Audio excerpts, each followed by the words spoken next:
Did you know the number of heart attacks increase right after daylight saving changes? This weekend, the U.S. will be moving their clocks an hour forward, except for Hawaii and Arizona. So Monday, there's an increase in presentation for heart attacks. That's been consistent across all studies that have looked at this. One study found a 24% increase in heart attacks the Monday after daylight saving time starts.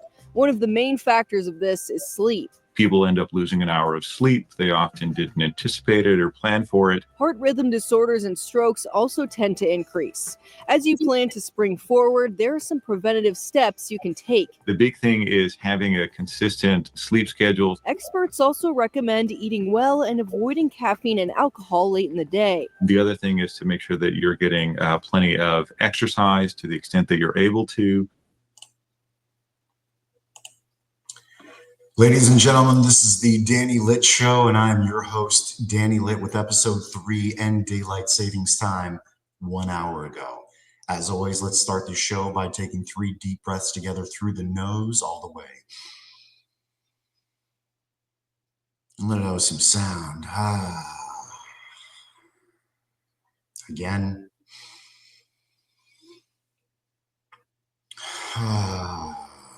Third time's a charm.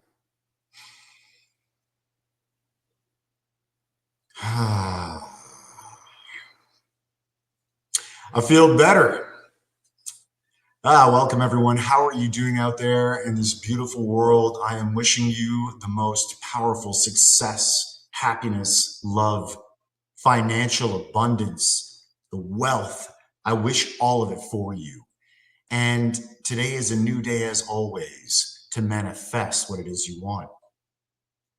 So they've been talking about daylight savings time for years and years. There have even been politicians who said, "Oh, we're gonna end it," but no, they obviously have not. And as you saw in that video, up to 24% risk of heart attack on the Monday following daylight savings time, spring forward. Any government policy where they are knowingly increasing the risk of heart attack should be ended immediately. It's actually gotten to the point now where I just don't get it. Is it really that the government is so inept, they're so retarded that they just don't know what they're doing? They're all the way on this side. They're so retarded. They're like, "Oh, well, there, buddy boy, the old heart attacks are increasing, but we're going to keep doing it there." Is it that, or is it the other end of the spectrum where there are certain psychopaths in power? And they're literally like, "We're going to increase heart attack risk by 3.33%. Is that what's going on? They're literally like, "We're going to increase heart attack risk by 3.33%.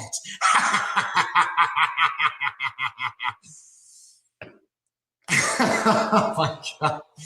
Oh, sorry. It's clown world. I know. So let me share something with you guys so you know that I'm not smoking rocks. So daylight savings time shifts and incidence of acute myocardial infarction. Swedish Register of Information and Knowledge about Swedish heart intensive care admissions. I'm sure they don't know what they're talking about. Those Swedish scientists, can't trust them. Can't trust Rickard Lund. No. Conclusions. Our data suggests that even modest sleep deprivation and disturbances in the sleep-wake cycle might increase the risk of AMI heart attacks across the population. Confirmation of subgroups at higher risk may suggest preventative strategies to mitigate this risk. How's this for a preventative strategy of stopping heart attacks? End daylight savings time 1 hour ago. In the United States, there's almost 2,000 heart attack deaths per day. So this policy is knowingly creating approximately 400 extra deaths on the Monday following the spring forward daylight savings time, and we're still doing it. How many people need to die for this practice to end? Mexico just ended it. I don't think the Mexican great people even noticed because it's beautiful Mexico.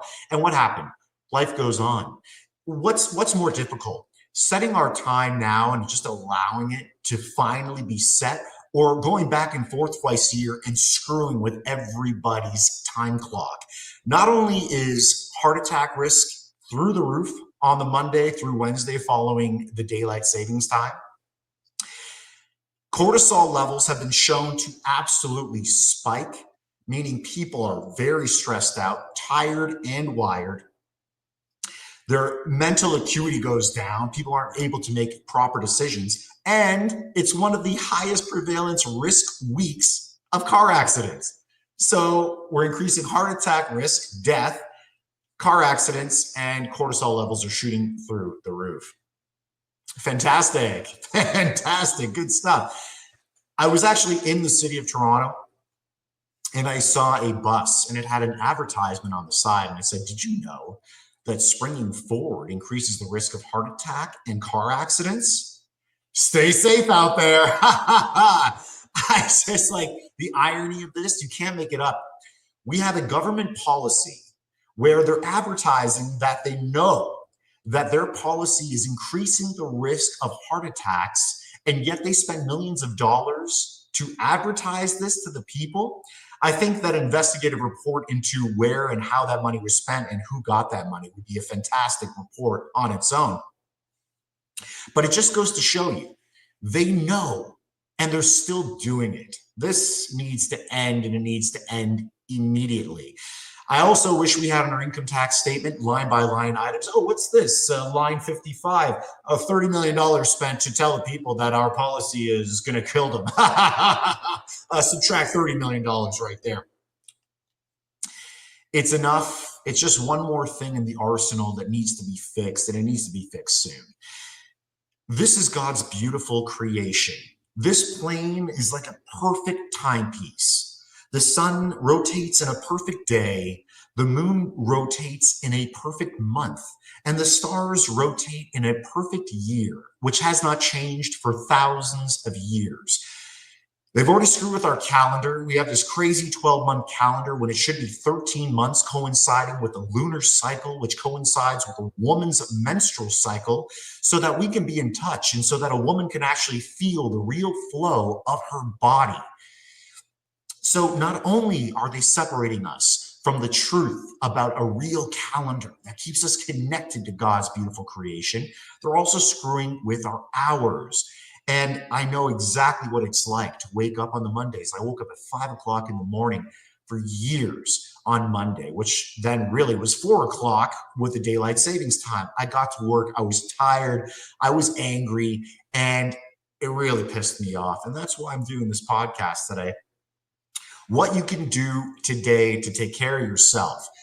One is don't even enter the system. Whatever you need to do to stay out of this nonsense, do it if you can. If you're working in a company, speak with your employer and say, look, I want us to start an hour later this week so we can adjust to this time schedule. Any employer should say yes to this. It is imperative, in my opinion, that a workspace is inspirational for you. When you go to a workspace that inspires you, it is a recipe for success. And finally, just be cognizant of the time, get some extra rest, and be focused when you get on the road tomorrow. As always, I'm wishing you the most beautiful day and the beautiful life that you deserve. Our thoughts become reality. So think positive, think of all the beautiful things you want, and stay away from the negativity. It does not serve us at all. I'm hoping there's a politician out there that has the balls to end this practice in Canada and across the United States and the world. For the 30% left that still do this ridiculous practice, somebody please end it and help save lives, as well as increasing the health and happiness of everyone immediately. God bless you all out there. Stay positive, healthy, and take care of each other with love. God bless you. Have a great day.